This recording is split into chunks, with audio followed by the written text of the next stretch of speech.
Sairat famous सल्ल्याच्या आरोपाची गंभीर दखल. एफडीएची कारवाई. सोलापूरच्या नोबेल हॉस्पिटलच्या मेडिकलमधील औषध विक्री बंद, मेडिकल सील. सैराट चित्रपटातील सल्ल्या या भूमिकेमुळे प्रसिद्ध असलेल्या अभिनेता अरबाज शेख यांनी नोबेल हॉस्पिटलच्या मेडिकलमधील कथित अनियमिततेबाबत केलेल्या आरोपाची अन्न व औषध प्रशासन एफडीए विभागाने गंभीर दखल घेतली आहे.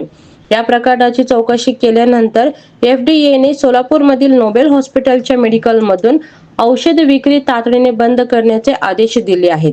तसेच संबंधित मेडिकल सील करण्यात आले असून पुढील आदेश येईपर्यंत तेथून औषधाची विक्री करता येणार नाही. एफडीएच्या या कारवाईमुळे शहरातील वैद्यकीय क्षेत्रात एकच खळबळ उडाली आहे.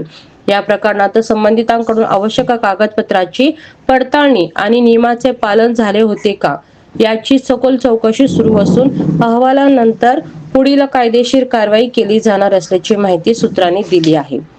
दरम्यान या कारवाईमुळे औषध विक्री केंद्रांमध्ये नियमांचे काटेकोरपणे पालन करण्याबाबत एफडीएने स्पष्ट संदेश दिल्याची चर्चा सुरू आहे.